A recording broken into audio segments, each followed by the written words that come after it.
Hello everyone and welcome back. आज का हमारा टॉपिक है operating characteristics of synchronous machine.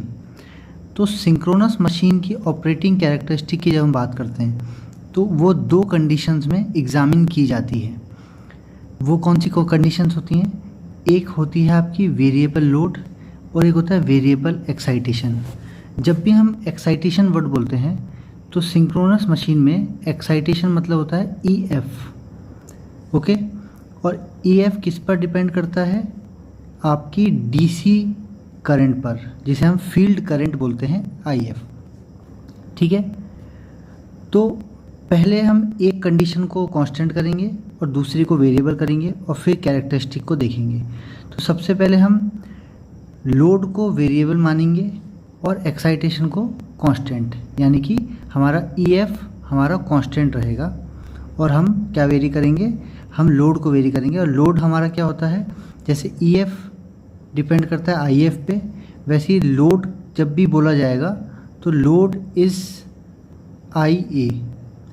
Armature current बढ़ेगा तो लोड बढ़ेगा, आर्मेचर करंट घटेगा तो लोड घटेगा।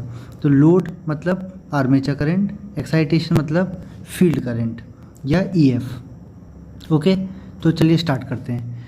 तो पावर एंगल कैरेक्टरिस्टिक में सबसे पहला अजम्पशन क्या होता है कि हमारा जो VT है, VT मतलब जो हमारा टर्मिनल वोल्टेज है, वो कांस्टेंट रहेगा, क्योंकि वो हमने माना है किसी इनफाइनाइट बस बार यानी किसी ग्रिड में कनेक्टेड है, तो ग्रिड का वोल्टेज तो कांस्टेंट रहता है। और सेकेंड एजम्पशन ये है कि RA, क्योंकि RA जो सिंक्रोनस मशीन में होता है वो काफ़ी कम होता है, वो एकदम नेग्लिजिबल होता है, ऑलमोस्ट ज़ीरो तो नहीं कह सकते लेकिन बहुत कम रहता है। तो हमारा इजी सर्किट क्या बनेगा? एक EF एक्साइटेशन, एक XS जो हमारा सिंक्रोनस रिएक्टेंस है, करंट और VT। तो सबसे पहले मैं जनरेटर के लिए बात करेंगे हम लोग। तो जनरेटर में हमारा ये सिंपल सा KVL इक्वेशन बनता है, EF with angle delta is equal to VT plus JIA XS, ठीक है। इसका हमने ये फेज़र ड्रॉ कर लिया। सबसे पहले VT बनाया, ठीक है, तो उसमें ऐड किया IA XS और IA को हमने लैगिंग मान लिया, ठीक है। तो ये हमने बना दिया। तो अब इसमें हमें जब सॉल्व करेंगे तो हम इसमें एक ट्रायंगल नोटिस करते हैं। वो ट्रायंगल कौन सा है? OQ और P, ये आप देख पा रहे हैं, ये वाला ट्रायंगल। तो इस ट्रायंगल पे हम एक मैथमेटिकल एक्सप्रेशन, जो ट्रिग्नोमेट्री में एक्सप्रेशन होता है ट्रायंगल्स के लिए, वो अप्लाई करेंगे, साइन लॉ। तो साइन लॉ पे चलते हैं डायरेक्टली। तो साइन लॉ क्या कहता है कि कोई भी साइड अपॉन उसके अपोजिट का angle is equal to second side और उसके अपोजिट का एंगल। मतलब ये जो साइड और उसके अपोजिट का जो एंगल होता है, इसका रेशो सारी साइड्स के लिए बराबर होता है। तो चलिए इसको नेक्स्ट स्लाइड में देखते हैं। इसमें हमने क्या देखा? EF हमारा क्या है? एक्साइटेशन वोल्टेज है और उसे हम यहाँ पर देख सकते हैं, ये हमारा EF हो गया। तो EF के अपोजिट का एंगल क्या है? EF के अपोजिट का एंगल है, इसको आप कैलकुलेट करेंगे तो ये आएगा साइन 90 प्लस फाई हमारा क्या है? पावर फैक्टर एंगल, ओके, जिसे वोल्टेज, टर्मिनल वोल्टेज और करंट के बीच का एंगल है। तो ये प्लस रहता है जनरेटर के लिए और माइनस रहता है मोटर के लिए। इसको आप याद भी कर सकते हैं और अगर कैलकुलेट करेंगे आप उस ट्रायंगल में OQ और P ट्रायंगल जो पिछले डायग्राम में था, तो आपको ये पता चलेगा कि 90 प्लस फाई ही हमारा एंगल आता है। तो अब चलते हैं एक्सप्रेशन की तरफ। तो EF upon sine 90 plus phi generator का केस है, और IA XS आपका कौन सा टर्म है? IA XS आपका है, इस तरीके से था फेज़र हमारा, ये VT होता था हमारा, ये हमारा IA था और ये हमारा था IA XS और ये हमारा था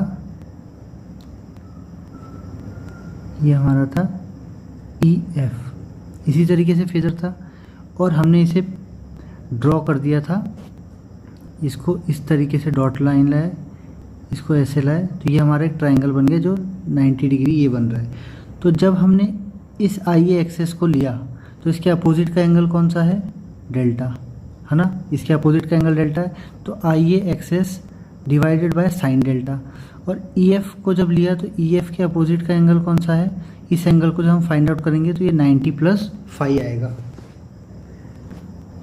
तो यहाँ से जब इसे सॉल्व किया तो एक एक्सप्रेशन हमारे पास ये आया, I A axis cos phi is equal to E F sine delta.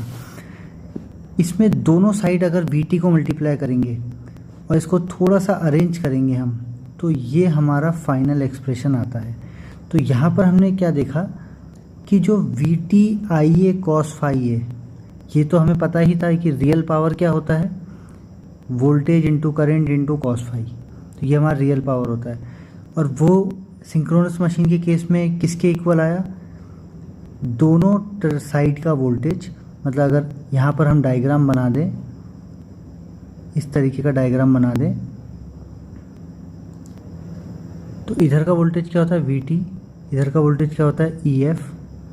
तो we T into E F, उन दोनों के बीच का angle delta divided by X S, ये हमारा क्या आता है, ये हमारा आता है पावर।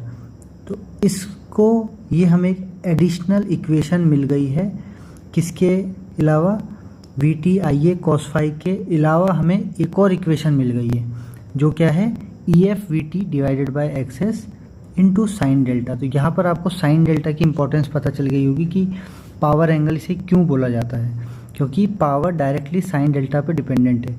इसको अगर ग्राफ में ड्रॉ करेंगे हम इस तरीके से, डेल्टा और पावर का जो ग्राफ है, तो क्योंकि ये साइन है, साइन डेल्टा, तो ये हाफ साइन वेव की तरह आएगा, जिसका पीक कहाँ पे आएगा, साइन वेव है तो उस पीक कहाँ पे आएगा, 90 डिग्री पे। तो डेल्टा की जगह 90 डिग्री आप पुट करेंगे तो पी मैक्सिमम आपको मिल जाएगा, क्योंकि साइन 90 मतलब 1 और पी मैक्सिमम हो गया E F we T by x S. तो ये आपका हो गया पी मैक्सिमम। तो मैक्सिमम पावर जो एक पर्टिकुलर एक्साइटेशन और टर्मिनल वोल्टेज पे मिल सकता है वो किस पे डिपेंड करता है कि उसका सिंक्रोनस रिएक्टेंस कितना है। तो ये बहुत ही इम्पॉर्टेंट फार्मूला है, ये दोनों फार्मूला बहुत ही इम्पॉर्टेंट है, ठीक है। तो इसको आपको याद रखना पड़ेगा और डेरिवेशन मैंने आपको बता दिया है। नेक्स्ट चलते हैं सेकंड टाइप की कैरेक्टरिस्टिक पे। अगर अब हम मानते हैं कि हमने लोड को कांस्टेंट रख दिया, लेकिन अब हम एक्साइटेशन को वेरी करेंगे। तो एक्साइटेशन को वेरी करने के लिए हमें लोड कांस्टेंट कैसे होगा, लोड मतलब कि पावर आपकी कांस्टेंट हो गई। पावर कांस्टेंट कैसे होगी, जब आई A cos phi we T में से ये वाला कंपोनेंट कांस्टेंट रहेगा। तो मतलब आई ए कॉस फाई अगर कांस्टेंट है तो मतलब पावर आपकी कांस्टेंट है, तो इसलिए हमने इस फैक्टर को कांस्टेंट मान लिया। दूसरा फार्मूला हमें पता है, दो फार्मूले होते हैं पावर के, तो power is equal to V I cos phi, एक तो ये फार्मूला हुआ, और दूसरा कौन सा होता है पावर का, E V by X S sine delta. Okay, तो अब अगर पावर कांस्टेंट है, पावर अगर कांस्टेंट है और v हमें पता है ये भी कांस्टेंट है, तो दो इक्वेशंस हमें पता चल गई हैं, v कांस्टेंट है, कि पावर कांस्टेंट रहने के लिए आई ए कॉस फाई को आपको कांस्टेंट रहना पड़ेगा, और दूसरी इक्वेशन में e साइन डेल्टा को कांस्टेंट रहना पड़ेगा। तो इसलिए जब अब हमने फेज़र बनाया तो फेज़र में हमने एक लाइन ड्रॉ कर दी है, ये लाइन किसकी है, ई एफ साइन डेल्टा, ठीक है। ये ई एफ साइन डेल्टा कैसा आया, ये आपका ई एफ है, ये आपका वी टी है और ये आपका डेल्टा है। तो हमेशा परपेंडिकुलर कैसे निकाला जाता है, हाइपोटेन्यूस, ये हाइपोटेन्यूस है, हाइपोटेन्यूस इनटू साइन डेल्टा, तो ये आपका ये आ गया ई एफ साइन डेल्टा। तो ये हमें पता है कि ई एफ साइन डेल्टा क्या है, कांस्टेंट है। तो ये पार्ट आपका कांस्टेंट रहेगा, ये पार्ट। तो इसको हमने ऐसे लाइन खींच दी, ठीक है। सेकंड चीज़ हमें क्या पता चला कि आई ए कॉस फाई कांस्टेंट है। तो अगर ये वी टी है फेज़र डायग्राम में, ये आई ए है और ये आपका एंगल है फाई, तो आई ए कॉस फाई क्या होगा, आई ए कॉस फाई होगा इसका बेस, इसका बेस। इस ट्रायंगल में ये वाला पार्ट जो है बेस जो होगा, ये जो ट्रायंगल आपका, ट्रायंगल आप हमें इससे शो करेंगे, ये वाला जो ट्रायंगल है, इस ट्रायंगल में आपका बेस क्या होगा, आई ए कॉस फाई, ये बेस होगा।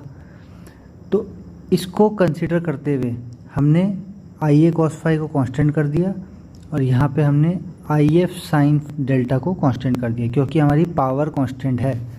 तो अब चलते हैं कि ये कैसे बिहेव करता है। तो जैसे ही आप एक्साइटेशन चेंज करेंगे तो आपका ई एफ चेंज होगा और ये तो आपका कांस्टेंट है। तो अगर ई एफ को आप बढ़ाएंगे तो आपका डेल्टा घटेगा, उसे घटना ही पड़ेगा, क्योंकि ओवरऑल हमें ये कांस्टेंट आना चाहिए, ओवरऑल ये कांस्टेंट आना चाहिए। तो इस तरीके से जब हमने देखा कि जब भी हम ईएफ को कम कर रहे हैं, ईएफ को कम कर रहे हैं, तो हमारा डेल्टा बढ़ रहा है पावर को कांस्टेंट रखने के लिए। सबसे पहले ईएफ हमारा कहाँ था, हमारा ईएफ ये था, ठीक है। तो उस समय डेल्टा कम था। फिर जब हमने ईएफ को घटाया, ये ईएफ को हमने घटाया, तो हमारा डेल्टा बढ़ गया, ठीक है। सेकंड चीज़ हम क्या देखेंगे, करंट के साथ भी करके देख लेते हैं। जैसे ही हमने लोड बढ़ाया तो हमारी करंट बढ़ी। तो करंट अगर बढ़ेगी, आई ए कॉस फाई कांस्टेंट है, तो करंट अगर बढ़ी तो इस फैक्टर को भी कम होना पड़ेगा। ये कम कैसे होगा, डेल्टा बढ़ेगा, मतलब पावर फैक्टर उसका इंक्रीज़ होगा, ठीक है। तो ये ओवरऑल कॉम्बिनेशन हमारा क्या रहना चाहिए, कांस्टेंट रहना चाहिए। आई ए और कॉस फाई का कॉम्बिनेशन कांस्टेंट रहना चाहिए, ठीक है। तो इसको करके देखते हैं फिर से। तो जब भी हमारा करंट यहाँ था, अगर हम करंट को बढ़ाएंगे तो हमारा पावर फैक्टर भी बढ़ेगा, और कॉस में जब एंगल बढ़ता है तो ओवरऑल कॉस फाई डिक्रीज़ होगा। तो यहाँ पर आई ए हमारा इंक्रीज़ हो रहा है और कॉस फाई डिक्रीज़ हो रहा है, तो मतलब एंगल एज अ होल बढ़ रहा है, ठीक है। इसे आप खुद से मोटर के लिए बना के देखिएगा। आप स्टार्ट कैसे करेंगे, जब मोटर के लिए बनाएंगे, आप सबसे पहले एक वी टी ड्रॉ करेंगे। उसके बाद यहाँ से शुरू करते हैं रेड से। आप सबसे पहले वी टी ड्रॉ करेंगे, एक लैगिंग में करंट मान लेंगे सबसे पहले, और ये we T minus I A access होता है। ये कुछ इस टाइप का डायग्राम आपको वी बनेगा, ये बनेगा ई एफ, ठीक है। तो ई एफ साइन फाई, ये आपका बन जाएगा ई एफ साइन फाई, और आई ए कॉस फाई कैसा बनेगा, आई ए कॉस फाई इधर बनेगा। इन दोनों लाइन के बीच में आई ए कॉस फाई होगा, इन दोनों लाइन के बीच में sine E F sine phi होगा। तो यहाँ पर भी जब इन दोनों लाइन पे टच कराते हुए ई वेरी करेगा, और इन दोनों लाइन पे टच कराते हुए आई ए वेरी करेगा। तो इस तरीके से हमने इस डायग्राम को बनाया। यहाँ से हमने समझा कि जब भी पावर फैक्टर मेरा बढ़ रहा है तो मेरा करंट भी साथ साथ बढ़ रहा है, वो मैं यहाँ से समझा। और यहाँ से समझा जब भी मेरा एक्साइटेशन घट रहा है तो मेरा एंगल बढ़ रहा है, ठीक है। इसको और अच्छे से समझने के लिए हम एक इस कंक्लूजन पे आते हैं कि हम इससे कैसे क्या समझते हैं। तो जब भी जनरेटर में अंडर एक्साइटेड का मतलब क्या होता है कि जनरेटर के पास, इस टॉपिक को समझने के लिए सबसे पहले ये जानते हैं कि जनरेटर हमारा क्या करता है। जनरेटर वो रियल पावर देता है, ठीक है। तो जब भी मशीन अंडर एक्साइटेड होगी तो अंडर एक्साइटेड मशीन, चाहे मोटर हो चाहे जनरेटर हो, वो Q को लेता है। Q मतलब वो रिएक्टिव पावर लेगा, क्योंकि वो अंडर एक्साइटेड है। उसे नॉर्मल एक्साइटेशन में कैसे आएगी, जब वो बाहर से सप्लाई लेना पड़ेगा उसे रिएक्टिव पावर का, ठीक है। क्योंकि फील्ड की कमी को पूरा करने के लिए मशीन बाहर से रिएक्टिव पावर और लेगी, ठीक है। तो उस कंडीशन को बोलते हैं अंडर एक्साइटेड कंडीशन। तो जब भी अंडर एक्साइटेड कंडीशन होगी तो जनरेटर के केस में वो P, जनरेटर क्योंकि पावर तो देता है लेकिन वो रिएक्टिव पावर उसे लेना पड़ जाएगा। तो ओवरऑल जो पावर इक्वेशन है, जो टोटल पावर इक्वेशन है, वो कैसी रहेगी, P माइनस JQ। और हमें पता है कि आपको पावर का फॉर्मूला पता होगा, ये real total power is equal to real power plus reactive power, ठीक है। तो जनरेटर के केस में जब भी अंडर एक्साइटेड रहेगा तो P वो दे रहा होगा और Q वो ले रहा होगा। तो क्योंकि P माइनस JQ है तो ये हमेशा लीडिंग होता है। अगर आप इस तरीके से समझेंगे तो ज़्यादा आसान रहेगा। दूसरा, ओवर एक्साइटेड मतलब जनरेटर है, P तो वो दे ही रहा है, अब वो ओवर एक्साइटेड है मतलब उस पर रिएक्टिव पावर ज़्यादा है तो वो Q दे रहा होगा। तो total power coming out from generator कितनी हुई, P प्लस JQ, ये प्लस का साइन है तो लैगिंग, ठीक है। अब मोटर में चलते हैं। मोटर में क्या होगा, मोटर पावर लेती है। तो अंडर एक्साइटेड मतलब कि उस पर रिएक्टिव पावर की कमी है, तो रिएक्टिव पावर की कमी है तो वो Q भी लेगी। तो यहाँ पे पावर इक्वेशन कैसे बनेगी, P प्लस JQ। तो जब भी प्लस आता है तब लैगिंग होता है, तो यहाँ हम देख सकते हैं कि लैगिंग है अंडर एक्साइटेड में। और ओवर एक्साइटेड में क्या होगा, मोटर के केस में मोटर पावर तो लेगी ही, क्योंकि मोटर क्या है, इलेक्ट्रिकल पावर लेती है और उसे मैकेनिकल पावर में कन्वर्ट करती है, लेकिन वो Q को देगी क्योंकि वो ओवर एक्साइटेड है, तो उसके पास सफिशिएंट रिएक्टिव पावर है। अब वो बाकी बची हुई रिएक्टिव पावर को सिस्टम में डिलीवर करेगी। तो इस तरीके से इसका इक्वेशन कैसा बनेगा, ये बनेगा P माइनस JQ, ये लीडिंग होता है तो यहाँ से ये लीडिंग आ गया। तो आप इस तरीके से समझें। इसको निकालने का क्या तरीका है, अगर EF साइन डेल्टा VT से कम है तो अंडर एक्साइटेड, और अगर वो VT से ज़्यादा है तो ओवर एक्साइटेड, ठीक है। इसको पीछे वाले डायग्राम में जाकर फिर से समझते हैं। ये पॉइंट जो है, यहाँ इस पॉइंट पर VT और EF बराबर होते हैं, तो इससे इधर ओवर एक्साइटेड होगी मोटर, इससे इधर अंडर एक्साइटेड होगी, ठीक है। तो ओवर एक्साइटेशन मतलब जब EF साइन डेल्टा आपका ज़्यादा होगा VT से। अब VT आपका कहाँ है, ये VT है यहाँ तक, तो VT से कम होगा तो अंडर, VT से ज़्यादा होगा तो ओवर, ठीक है। तो यहाँ पे हमने देखा ये आपका एक्सप्रेशन है, और अगर दोनों बराबर हो गए तो नॉर्मल एक्साइटेशन। अब चलते हैं V कर्व, क्योंकि अब हमने समझ चुके हैं कि करंट जब बढ़ता है तो पावर फैक्टर भी ख़राब होता है। मतलब अगर मशीन में आप पावर फैक्टर ख़राब हो रहा है तो मशीन और ज़्यादा करंट लेगी, ओके। तो इसको अब इस तरीके से समझते हैं V कर्व में। तो V कर्व किसके बीच में बनता है, सबसे पहले वो होता है आर्मेचर करंट यानी कि load current versus field current. Field current मतलब आपका ये होता है, फील्ड करंट मतलब एक्साइटेशन, और आर्मेचर करंट मतलब लोड करंट। तो जब भी हम फील्ड करंट को बढ़ाते हैं तो सबसे पहले तो फील्ड करंट अगर कम रहेगा तो मतलब अंडर एक्साइटेड है।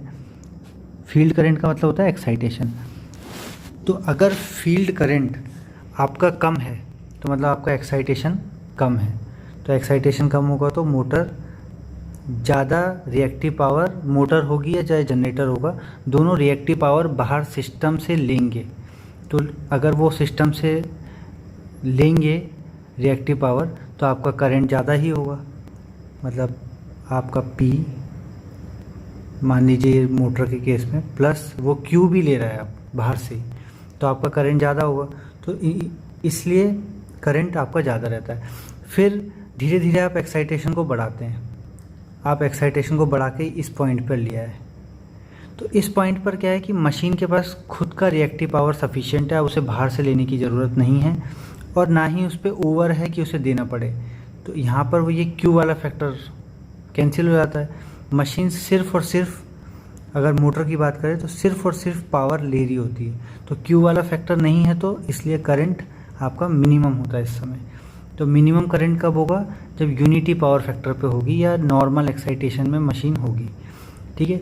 उसके बाद आप एक्साइटेशन को और बढ़ाते हैं, तो और बढ़ाते हैं तो मशीन के पास अब ओवर रिएक्टिव पावर आ गया है।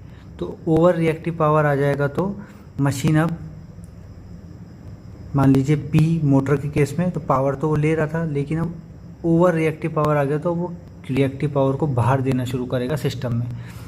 लेकिन इस वजह से भी करंट तो हमारा बढ़ेगा, क्योंकि जब भी कॉम्प्लेक्स में अगर आपका जे का टर्म आ रहा है तो आपका मैग्नीट्यूड तो बढ़ना तय है, फिर एंगल चाहे वो नेगेटिव हो चाहे पॉजिटिव हो। तो अगर क्यू वाला टर्म आ रहा है या कॉम्प्लेक्स में इमेजिनरी पार्ट है तो आपका करंट बढ़ेगा ही। ओवरऑल पावर बढ़ना मतलब ओवरऑल करंट बढ़ना, ठीक है। फिर ये हमने देखा, ये हम देख ही चुके हैं कि जनरेटर के केस में अंडर एक्साइटेड मतलब लीडिंग, ओवर एक्साइटेड मतलब लैगिंग। मोटर के केस में लैगिंग और लीडिंग, मोटर के केस में, जनरेटर के केस में जस्ट अपोजिट होता है दोनों चीज़।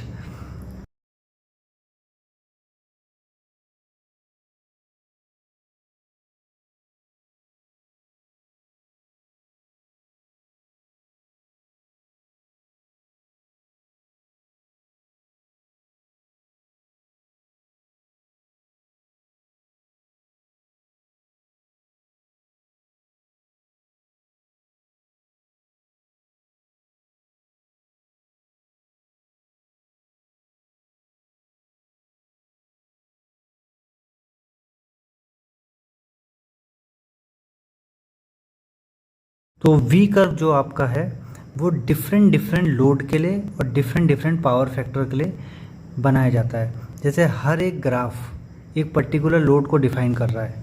जैसे सबसे ज़्यादा करंट वाला फुल लोड के लिए, सबसे कम करंट वाला नो लोड के लिए, क्योंकि जाहिर सी बात है नो लोड है तो मशीन बहुत कम करंट या ना के बराबर करंट डिलीवर कर रही होगी।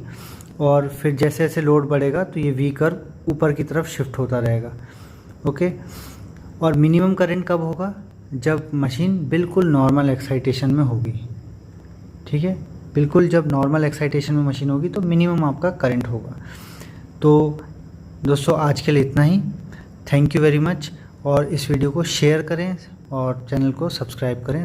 Thank you very much.